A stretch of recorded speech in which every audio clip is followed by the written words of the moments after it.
Okay, I'd like to move on to another area now that is very close to my heart, and it's about not limiting yourself. You see, many years ago I was Georg Voros, the drummer. That was it. I was sort of pigeonholed, you know. Georg Voros, the drummer, there I am, and you know, you sit in the corner and you play drums, and maybe we'll give you a harmony to do as well, you know, but that's what you are, you know, you're a drummer. So I believed that, of course, and yes, I was the drummer. If you had told me a few years ago you're going to have a magazine, I was like, what? You're going to have a school, and your school, you're going to be teaching over 50 students a week, and you're going to be one of the busiest teachers around. Oh, really? Okay. You're going to be a drum circle facilitator. You're going to be a singer. You're going to record your own album. You're going to write the whole album. And you're also, what I'm putting together now, I've put together a drumming motivational show, which I will make a there's a big announcement going on about it. All these kind of things. Now, if you had told me that a few years ago, I wouldn't have believed you. Aside from that, also, I don't consider myself an author at all, but I've written Rhythm of the Head, which has influenced a lot of drummers, not just in South Africa, but in other areas of the world. And I actually have 2 or 3 other books which I haven't released. I just haven't got to that point. But all this involvement in the industry. Now, some guys just like to play drums. There's absolutely nothing wrong with that. And if you can get yourself into a position like, let's take Charlie Watts, for example, from the Rolling Stones. He plays drums, he doesn't sing. He just plays with one of the most successful rock and roll bands in the world. I would have loved to have done that as well. Never happened. I played in some high profile situations, but yeah, it wasn't that kind of involvement. And quite frankly, I think I would have got a bit edgy and bored doing that. So it's in my nature to want to always go into new things all the time. If you feel that you can shine in other areas, don't let anybody tell you you can't. One of the biggest influences in this way of thinking, and I'm all about the whole positive thinking thing, but one of the biggest influences, or one of the guys who influenced me majorly on this, was Dom Famularo. We've played together, and we've sat and we've spoken, and I've listened.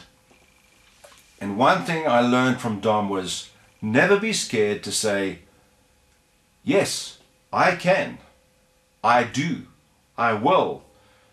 Those kind of positive things about yourself that you really believe in.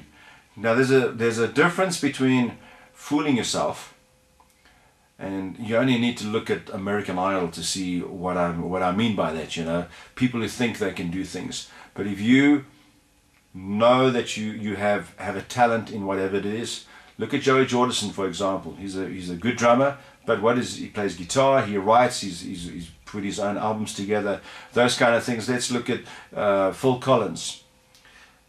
He was the drummer for Genesis, and he did a bit of singing as well. Peter Gabriel left, they started looking for a vocalist, and then Phil said, well, why don't I try, why don't I see what I can do, and the band was actually dubious, but look at what happened now. I mean, he became the Genesis vocalist. He still played as well. He went back and played with Chester Thompson, and then what happened in 1980, he launched his solo career. Now there are very few as successful solo careers around as Phil Collins. So what had happened if way back, you know, he had said, no, you know, I can't sing, or no, I don't want to do this. I mean, what would have happened? Yes, he would have been the drummer for Genesis, and maybe they would have got another vocalist, but his career just took off phenomenally. There are so many other examples. There's Don Henley from the Eagles. There's Gino Vanelli, also a drummer. There are plenty of examples. So what I'm saying to you is, do not limit yourself.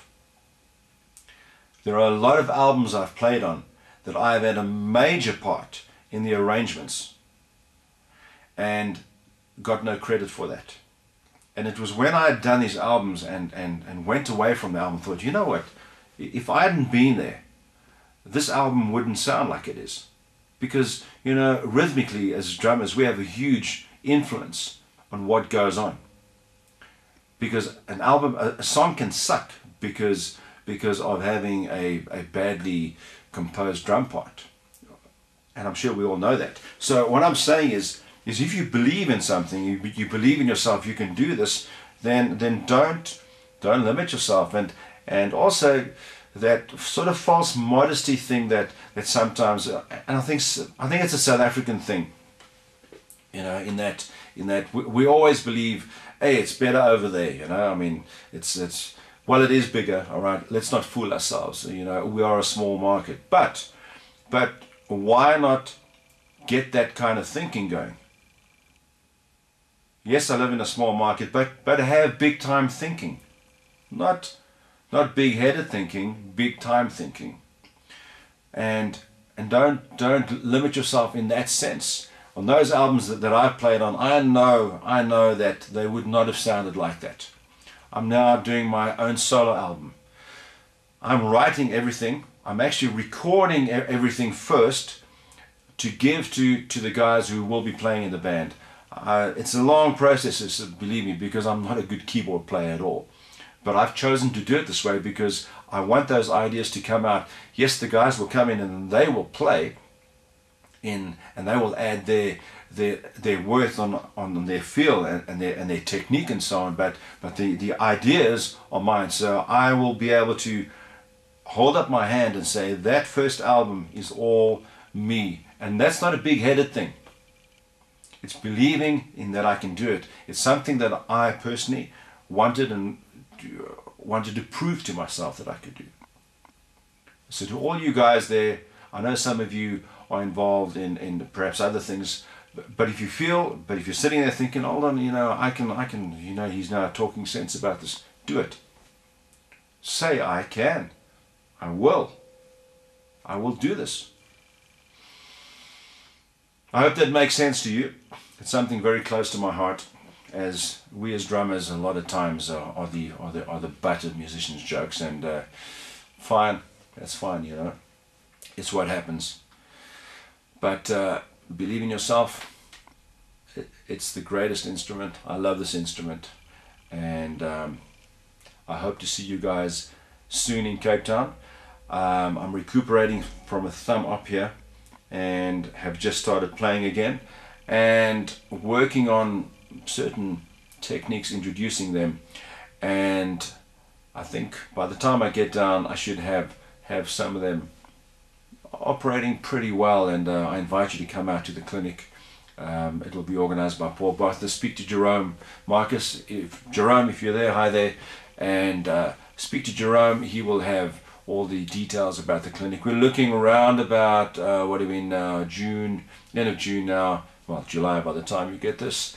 It'll be around about this sort of October kind of time there, because I need to work this in, because it's not very pleasant.